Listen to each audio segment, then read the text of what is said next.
Suprabhatam. NRPS school की online शिक्षण कक्षाओं में कक्षा 7 के आप सभी विद्यार्थियों का हार्दिक स्वागत है। आज हम इस ऑनलाइन कक्षा में संस्कृत विषय में चैप्टर 2 पढ़ेंगे, जिसका नाम है दुर्बुद्धि विनश्यति, कि बुरी बुद्धि वाला निश्चित रूप से नष्ट हो जाता है। कुबुद्धि वाला या बुरी बुद्धि वाला या दुष्ट बुद्धि वाला निश्चित रूप से अपने जीवन में नष्ट होता ही नष्ट हो जाता है। ये इस पाठ का नाम है दुर्बुद्धि विनश्यति। दुर्बुद्धि, दुर उपसर्ग बुरे के लिए आता ना, तो बुरी बुद्धि वाला अर्थात दुष्ट बुद्धि वाला स्वतः ही नष्ट हो जाता है, मर जाता है। तो इसमें देखो, एक तालाब होता है, मगध देश के पास फुलोत्पन्न नाम का एक सरोवर है। उस सरोवर में जलीय जीव रहते हैं, वहाँ हंस भी रहते हैं, कछुआ भी रहता है। तो एक बार वहाँ मछुआरे आकर बोलते हैं कि इस तालाब का पानी सूखने जा रहा है और तालाब का पानी सूख जाएगा तो आप सभी जलीय जीव स्वतः ही मर जाओगे, इसलिए आप अपने अपने अन्यत्र दूसरे स्थान की ओर चले जाओ। उनकी बात सुन करके अब सभी उड़ने वाले पक्षी तो उड़कर चले जाते थे, लेकिन उस तालाब में एक कछुआ भी रहता था। कम्बुग्रीव उसका नाम था। क्या नाम था उसका? कम्बुग्रीव। वो चिंता में पड़ गया, भाई मैं कैसे जाऊं। अब उसकी चिंता को सोच करके अन्य जो पक्षी हैं उपाय सोचने लगे। अंत में खुद को ही एक उपाय आया कि आप जो है उन दो हंस आकर, उसके मित्र थे दो हंस, उन दोनों मित्रों से बोलता कि आप एक लकड़ी के डंडे को अपनी चोंच में पकड़ लो और मैं उसको लिपट जाता हूं।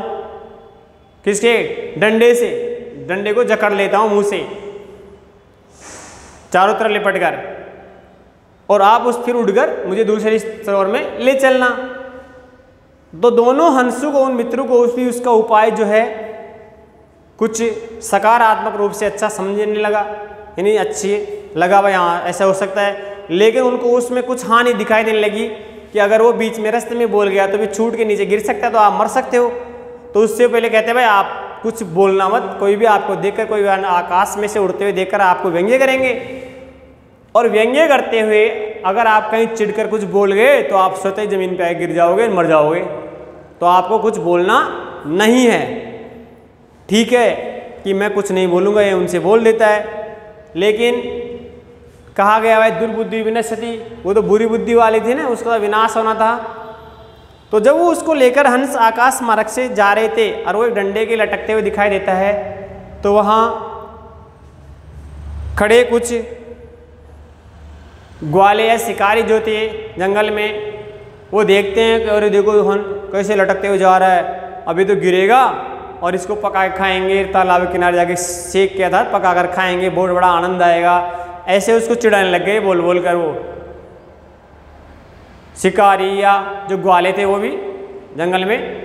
अब वो बार बार जब उसको कहने लग गए, चिढ़ाने लगे, अरे देखो कैसे लटक के जा रहे, तो गिरेगा, इसको पका के खाऊंगा, अरे मैं खाऊंगा इसको, तीसरा कहता मैं खाऊंगा। ऐसे उनकी बात को वो सुन लेता है और वो चिढ़ जाता है। और उनकी वो शर्त रखी थी ना दोनों मित्रों ने कि आप रास्ते में कुछ बोलना मत, वो उसको भूल जाता है क्योंकि उसका विनाश होना था। और जैसे वो मुंह खोलता है उस डंडे से छूटकर नीचे गिर जाता है और धड़ाम से पृथ्वी लोक पर आकर गिर जाता है, और वो जो शिकारी थे उसको मार देते हैं और मारकर उसको खा जाते हैं। इसलिए कहा गया है कि जो मित्र की हित की कामना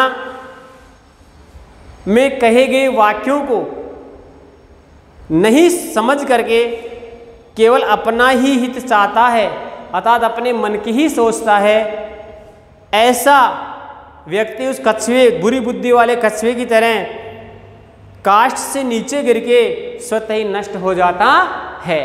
जबकि दोनों मित्रों ने कहा था भाई आप बोलना मत, हम जब तक नीचे नहीं उतरे, जब तक आपको उचित स्थान पर नहीं ले जाए, जब तक आपको मुंह नहीं खोलना है। लेकिन वो कछुआ उन दोनों मित्रों की बात को भूल गया और अपने ही इच्छा के अनुसार, यानी अपने ही मन में करने पर उतर आया और अंत में डंडे से छूट कर नीचे गिर गया। और जो ग्वाले, जो शिकारी थे, उन्होंने उनको मार दिया, उसका अंत हो गया। इसलिए इस कहानी का यानी इस कथा का नाम है दुर्बुद्धि विनश्यति पड़ा, कि बुरी बुद्धि वाला स्वतः ही नष्ट हो जाता है। और ये पंचतंत्र से ली गई है। किससे ली गई है? पंचतंत्र से। आपको पंचतंत्र के लेखक हैं, पंचतंत्र से ये ली गई है। इसके लेखक हैं विष्णु शर्मा। पंचतंत्र के लेखक कौन है? विष्णु शर्मा इसके लेखक हैं। ठीक है, इसमें 5 तंत्र हैं, 5 तंत्र हैं। और उन 5 तंत्रों में पशु और पक्षियों को कथा का आधार बनाया है। पशु और पक्षियों को कहानी का आधार बनाया गया है। किसको बनाया है? पशु पक्षियों को, यानी पशु पक्षियों पर आधारित कहानियां ही पंचतंत्र में लिखी गई है। और विष्णु शर्मा इसके लेखक हैं। तो ये विष्णु शर्मा के द्वारा लिखित एक पशु पक्षियों पर आधारित कहानी है। तो देखो, हंस और कछुआ पशु, वो पक्षी तो है, तो उनको आधार मानकर इस कहानी में ये बताया गया था कि दुर्बुद्धि विनश्यति, बुरी बुद्धि वाला स्वतः ही नष्ट हो जाता है। तो ये इस कथा का सार है। समझ गए?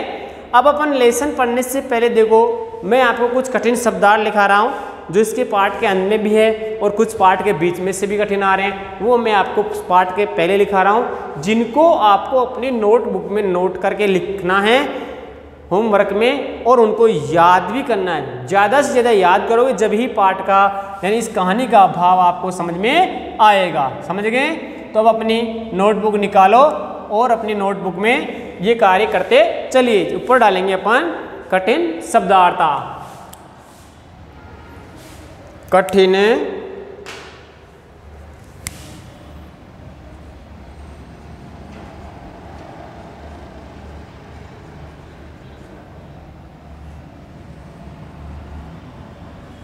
शब्दार्थ, जिसमें पहला देखो सरह,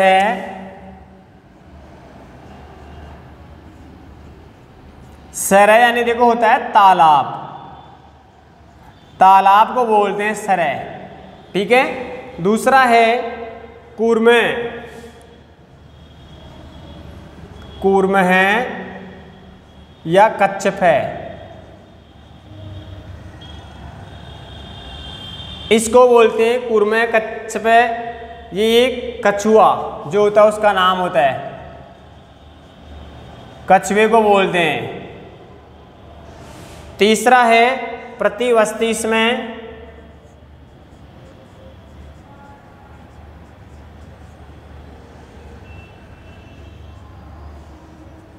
प्रतिवस्ती इसमें का मतलब होता है रहता था। ठीक है। वस्ती रहता है, और इसमें लगते ही भूतकाल में हो गया रहता था। धीवरा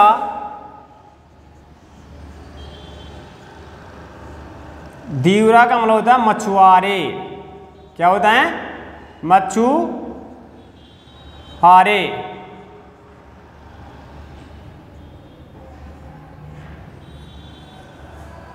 मत्स्य कुर्मादीन,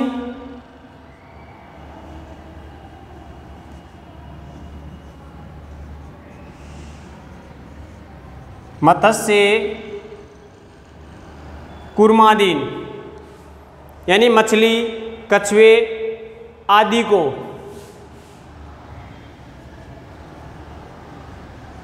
मछली, कछुए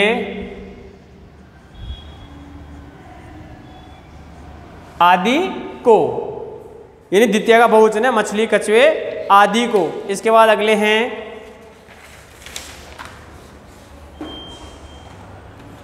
मारीश्यामे,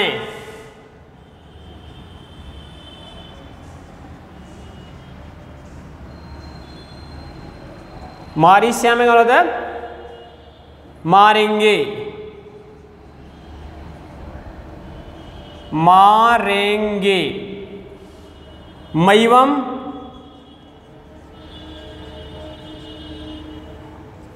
मैवम जो है इसका मतलब होता है मां धन एवं, यानी ऐसा नहीं। ऐसा नहीं। हरदम,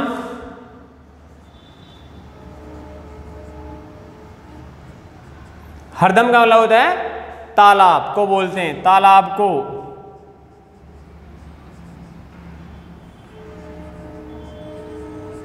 तालाब को धार्यताम,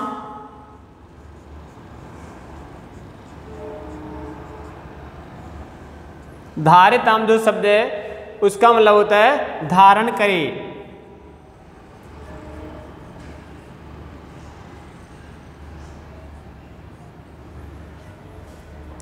पक्ष बलेन, पक्ष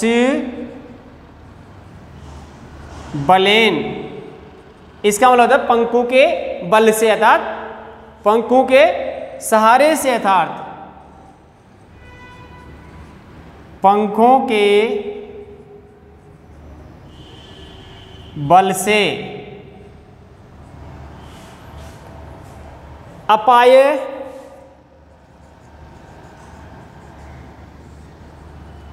अपाय, अपाय जो शब्द है उसका मतलब होता है हानि, नुकसान।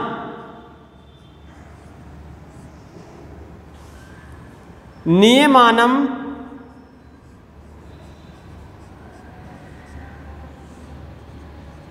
अथवा नियमान जो शब्द है उस नियमानम का मतलब होता है ले जाते हुए।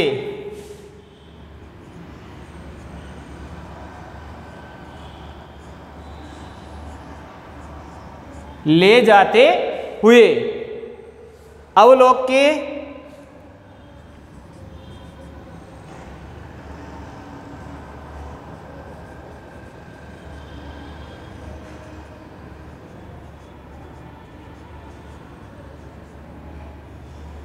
देख कर, अवलोक्य का मतलब होता है देख कर। लंबमानम,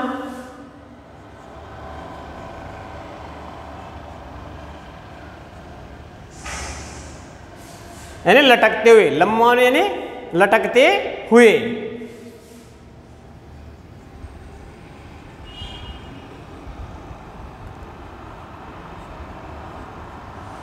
लटकते हुए। उड्डीयते,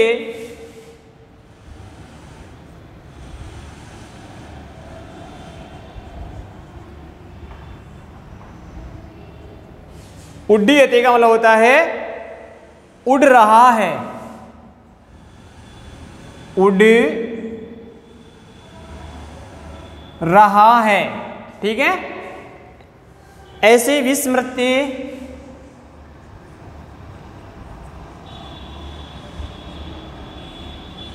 भूल करके, इसमें ले प्रत्यय करके अर्थ में आ गया भूल करके। भस्म,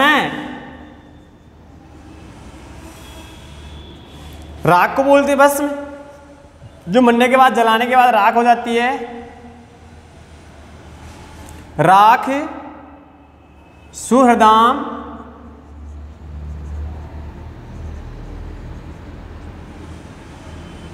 सुहृदाम का मतलब होता है मित्रुका के की।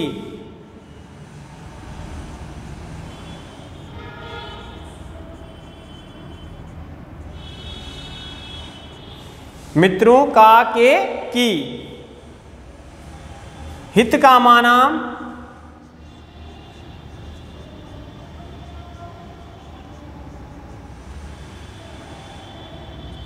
हित कामानाम जो शब्द है उसका मतलब होता है कल्याण की इच्छा रखने वाला।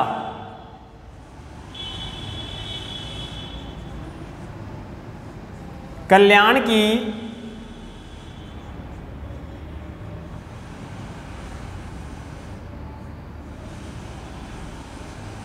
इच्छा रखने वाला। अभिनंदती,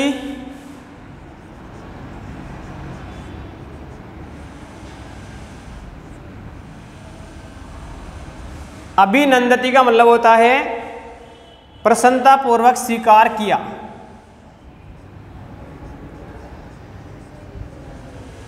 प्रसन्नता पूर्वक स्वीकार किया। और दुर्बुद्धि का मतलब होता है दुष्ट बुद्धि वाला।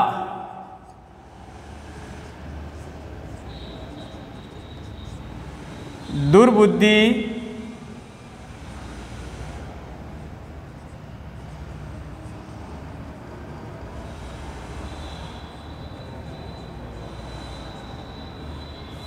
दुष्ट बुद्धि वाला, समझ गए? ये इसके शब्दार्थ हैं। अब हमें इनमें इन शब्दार्थों को याद करेंगे ना, जब इस पाठ का हिंदी अर्थ समझ में आएगा। किसी भी पाठ का हो, चाहे गद्य हो, पद्य हो, चाहे नाट्य हो, 3 तरह के लेसन आते हैं, गद्यांश, पद्यांश और नाट्यांश। तो ये सभी भाषा के जो लैंग्वेज के सब्जेक्ट होते हैं उनके पीछे इस कठिन शब्दार्थ देते हैं, तो हमें उनको याद करना होता है, कॉपी में भी करना होता है, जब उसका अर्थ समझ में ढंग से आता है। तो आप बोलेंगे, पहला बोलो सरे। सरे का मतलब होता है तालाब। कूर्मे, कूर्मे को कच्छ पे बोलते हैं, इसका पर्यायवाची, इसका मतलब होता है कछुआ। प्रतिवस्ती, इसमें का मतलब होता है रहता था। और धीवरा, धीवर मछुआरे का, लेकिन बहुवचन है और बहुवचन मछुआरे हो गया। मत्स्य कुर्मादीन का मतलब होता है मछली, कछुए आदि को। मत्स्य यानी मछली, कुर्म यानी कछुए आदि को। मारी श्याम यानी मारेंगे भविष्य काल में। मयवम यानी माधन एवं ऐसा नहीं। हरदम यानी होता है तालाब। धार्यताम का मतलब होता है धारण करे। पक्ष बलेन का मतलब होता है पंखों के बल से। अपाय का मतलब होता है हानि। नियमानम का मतलब होता है ले जाते हुए। और अवलोक्य का मतलब होता है देख कर के। लंबमानम लटकते हुए। उड्डीयते यानी उड़ रहा है। विस्मृते भूल करके। भस्म यानी राख। सुहृदाम यानी मित्रु। का के की। का के की है या के मत करना, की है। हित कामानाम यानी कल्याण की इच्छा रखने वाला। अभिनंदती यानी प्रसन्नतापूर्वक स्वीकार किया। दुर्बुद्धि यानी दुष्ट बुद्धि वाला। तो ये शब्दार्थ आपको याद करने। अब इस पाठ में कुछ संधि पद भी आए हैं जो मैं आपके सामने स्पष्ट कर रहा हूँ पाठ में से। जब पाठ पढ़ेंगे तो उनका संधि विच्छेद करेंगे, जब भी उसका हिंदी है तो आपको समझेंगे। जैसे पहला आया विशिष्ट संधि पद। टॉपिक में आप लिखेंगे संधि पद। संधि पद, अब वो कौन से संधि पद है वो देखो। जैसे पहले पैराग्राफ में आया था तत्रैव। एक तो तत्रैव, तत्रैव में देखो यहां पहला है तत्र प्लस एव। विच्छेद करेंगे ना इसका। तत्रई इन आई वर्दी होती है ना, आई, तो तत्र धन एव, तो यह है वर्दी संधि। कौन सी है? वर्दी संधि का उदाहरण है तत्र धन एव, यानी एच वर्ण बाद में आ रहा है, इसकी आई वर्दी होगी, बन गया तत्रैव। इसके बाद है मयवम। मयवम, इसका संधि विच्छेद है माधन एवं। ये एच वर्ण आ गया, इसकी भी वही वर्दी हो गई, तो ये भी वर्दी संधि। ठीक है। इसके बाद आ जाओ नीचे त्वम उत्तरम। त्वम उत्तरम, इसमें त्वम प्लस उत्तरम, तो ये मैमेश्वर मिल जाएगा तो मैं पूरा हो जाएगा। तो ये है व्यंजन संधि का हो गया। ये किसका हो गया? व्यंजन संधि का उदाहरण हो गया। अत्रैव, अगला है अत्रैव। अत्रैव तत्रैव की तरह बनेगा, इसमें भी यहां भी वर्दी हो रही है, वो एच वर्ण आ रहा है, तो इसमें अलग निकल जाएगा अत्र धन एव। अत्र धन एव, अर्थात वही वर्दी संधि हो गई। इसके बाद अगले पेज में जो आए वो देखो, कूर्मो अपि आया एक।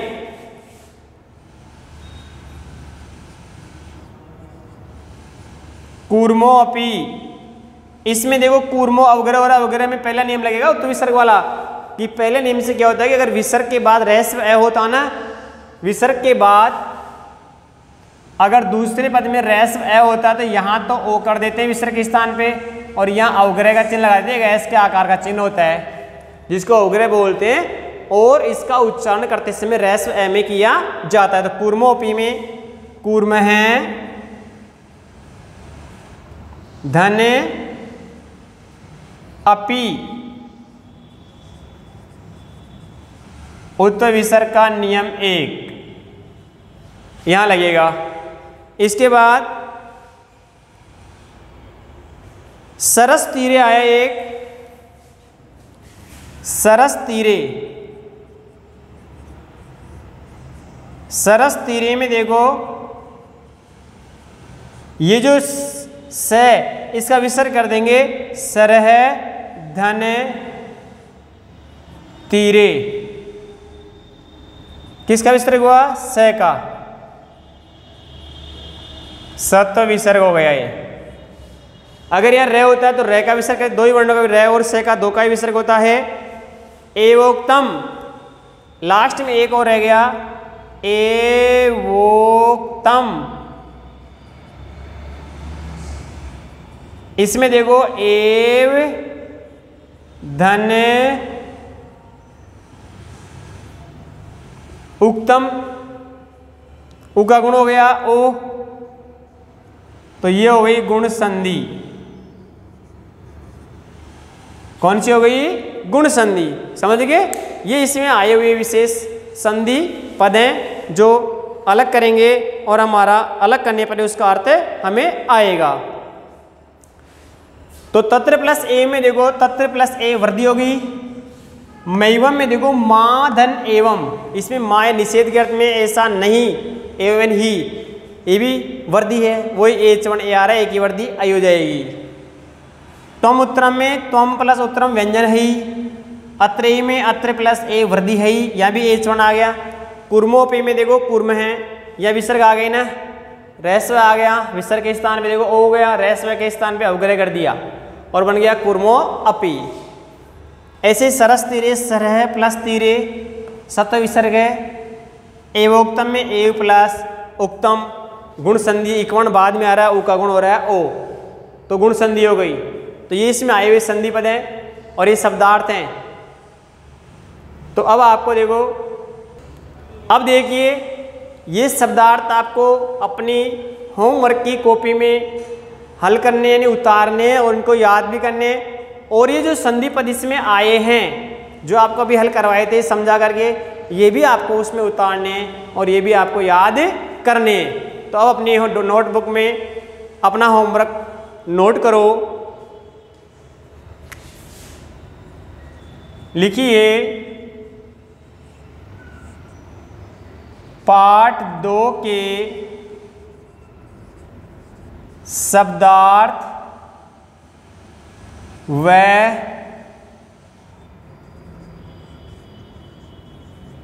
संधि पद लिखो व याद करो।